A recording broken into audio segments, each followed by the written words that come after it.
My journey with embroidery started as a quiet escape, a form of self-expression. But it was over time that I realized embroidery is not just an art. It is a bridge between generations. It is celebration of cultures, a testament to the power of patience.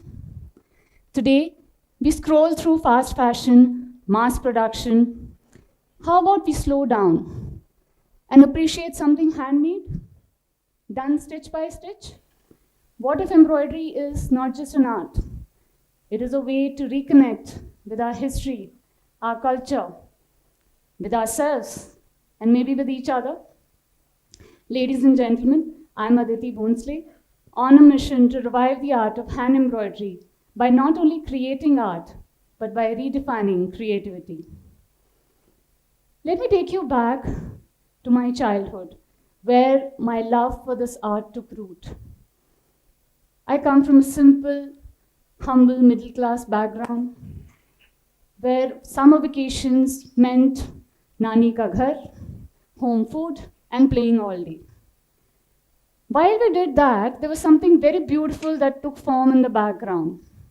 I saw my grandmother stitching clothes, my cousin doing beautiful embroidery on the same, and it was not only clothes, but many other things which were decorated by the end of the day in the living hall. Each time we came back from our work, which was playing, it really amazed me how something so simple, so tiny, can create something so beautiful and extraordinary by just small twists and turns given to a needle.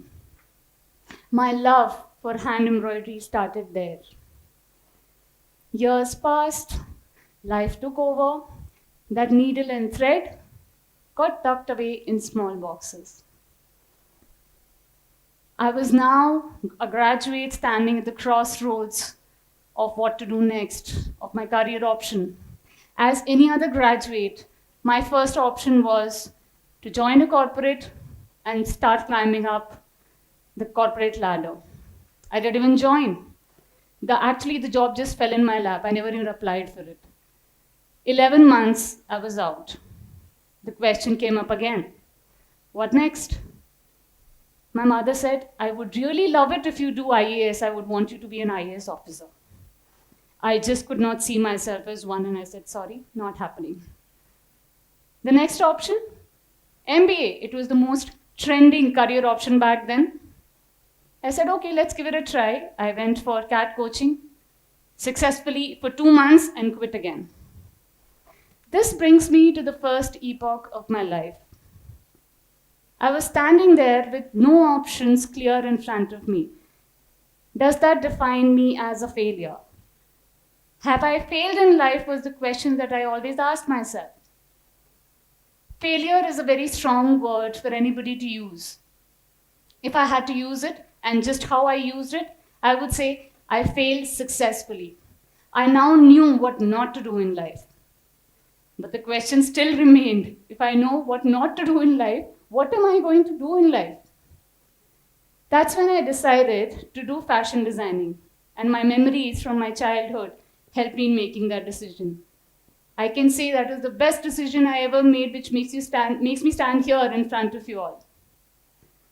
The course started, learned a lot of things, not only about fashion, but also about embroidery, which I already had so much of fascination for. It always made me wonder, why do we have to even use machine when we have so much that our culture, our heritage that has to offer?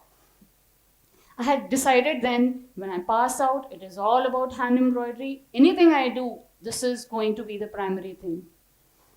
Course got done. I started from a small room of my home.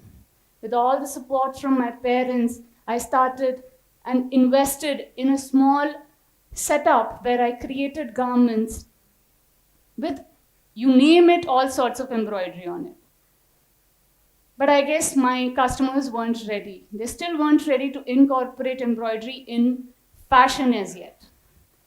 Yet I tried, kept trying, but there was a 50-50 response. Kept going, couple of years passed, and it was time for me to get married. Remember those 11 months that I did in the corporate? Those are actually not a waste at all. That's where I found my soulmate and got married to him, and life has been beautiful since then. He has been the strength of my life throughout. Continued working after marriage, still trying, somehow incorporating hand embroidery that people actually like and accept. But yet either I was ahead of time or people were just liking whatever I was doing. While I was progressing with my work, I was heading towards the second epoch of my life, which I never realized would change me, my life, so much that I wasn't ready for. We were then blessed with a beautiful baby girl after a long struggle and wait. Happiness was all around. But this happiness came with a slight twist for me. Postpartum depression hit me. It hit me hard, brought me to the lowest point of my life. So much that I do not remember the beautiful moments that I spent with my child then. I could not even do the basics, leave alone taking care of my daughter. The thoughts, what would happen if I'm not there? Who would take care of her? Passed my mind very often. That's when once again my husband took charge. He not only took care of our daughter, but also me, pulled me up from the darkest phase that I was going from, and pushed me to move ahead in life is something good. I regret not giving hand embroidery a chance at that point of time. But now I know whenever I feel anxious or sad, where to find my peace. But if it wasn't hand embroidery that actually healed me, what was it? It was music. I was reunited with music. Why did I say reunited? I come from a conservative family where music and dance were not really considered ideal options of career back then. So I had to drop out of my school dance and music team, which I was an active participant of. Anyhow, whatever has to come will come. Music came back, held my hand, brought me to a stage where I stood in front of an audience. I enjoyed music. I sang. And I healed. Maybe that's the reason I'm even standing here and facing you all. I'm truly grateful for all those who brought that music to my life, for all those who actually helped me in healing from that phase of my life.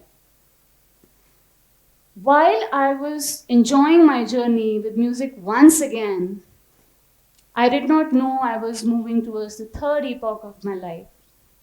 It was an epoch for all of us, the COVID era. That was the time when we looked around, there were so many people actually falling in trap of depression. Thankfully, I had my husband and of course music, and this time I had hand embroidery. Yes, that needle and thread which got tucked away, it came out, and this time for good, not to go back again. I started experimenting with my art, not only with fashion, but also with many other things where I felt this art could be incorporated. There were a lot of things which I had not thought of, but only because I had so much of time in hand now, I was able to do it. That's when I realized embroidery is not just an art. It is much more. It is not something that we have to incorporate only in one category. It can do much more to anybody. I was now creating one pattern by one pattern and just posting it on WhatsApp stories out of excitement, not knowing what good it was doing to me, that I was actually able to go through that lockdown phase easily. That's when one of my cousins, she suggested, why not go to Instagram? Post it there, let more people see it. Even though I wasn't confident and I was quite sure not many people would be interested in seeing this. Yet, no harm, right? Started posting there. In 2020, the brand Kadhai was born. Like many other small businesses, this small business also started in the year 2020. And once again, like many other small business owners, my first thought was, let me make money out of this. I need to monetize. I saw, before I could even start monetizing it, there were many other people, artists, across the social media platform already trying to monetize their art. COVID had hit so hard that everybody was looking for an extra income. And handmade industry started blooming at that point of time. Anything you name was actually reaching its peak quite quicker than expected, and embroidery was not an exception. Even though it made me happy that embroidery is now being done by many more people than earlier, a deeper realization hit me. If we all are doing and selling it, and there is nobody to value it, that needle and thread has to go back in that box once again. And this time I was not ready for it. This brought me to my first online embroidery course, through which I trained several members throughout the country and across the world. They now create their own beautiful pieces, even though in their leisure time. But at the same time, they value when somebody else does something hand embroidered for them and otherwise. I joined a social media group which was for senior citizens who brought out their respective boxes and their needle and threads and are now creating such beautiful pieces of art which will be considered as heritage pieces by the upcoming generations. While I was doing this, I came across a very common misconception. Embroidery is for females. Let me bust that myth for you. Even though I come from a conventional, conservative background, I always saw my grandfather taking out the thread and the needle, even though it is to mend his shirt or his pants or anything. So I guess anything that involves a needle and a thread is for all and not only for females. Let me tell you more about this. Embroidery is not only an art. It is much more than that. It actually helps you in reconnecting with yourselves. That simple movement of the needle going inside the fabric and coming out, that gives you the time to take a pause, reflect upon yourself and your surroundings while the world moves fast ahead of you. Embroidery can heal. My students have shared their own experiences where they said they were able to manage their anxiety better, they were able to overcome depression, even to handle the loss of their loved ones was something where embroidery helped them. It's been humbling to be part of their journeys, and I look forward to be a part of more of such journeys. As I stand here at my fourth epoch, I would like to share the 4 important lessons that I've learned during various phases of my life. Number 1, we are never ready until we start. Start today. Number 2, don't be afraid to take the leap. We always think about the decision that we have to make, but do not overthink it. It's now or never. Number 3, always surround yourself with people who are giving you only positive and nothing else. Even if it means just one constant in your life, have that forever. Number 4, and it's very important to me, learn to say no. We all learn it the difficult way, but it's something that will take you much ahead in life. As I grow further in life with all these 4 lessons that I have learned, I hope and wish for Kadhai to grow with me. I wish that Kadhai dominates other categories apart from fashion, maybe home linen, furnishing, jewelry, stationery, and anything else, because embroidery is capable of being incorporated in anything. I wish and hope for Kadhai to reach every household once again, just how it deserves to be and how it is meant to be. There's so much more that I can talk about embroidery and this art. From the clumsy stitches of my childhood to the intricate ones today, embroidery has shaped my life in all possible means that one can imagine. But here's the thing, it is not only my story. It is a story that is waiting to be told by every pair of those hands who dare pick up that needle. In a world that moves so fast today, have you forgotten to slow down? Have you forgotten to create something, to appreciate something that outlives the trends and algorithms? I'm sure you all know what I mean here. So I leave you with this question. If a single strand of thread can hold centuries of history and culture, can you imagine what it can do to your life?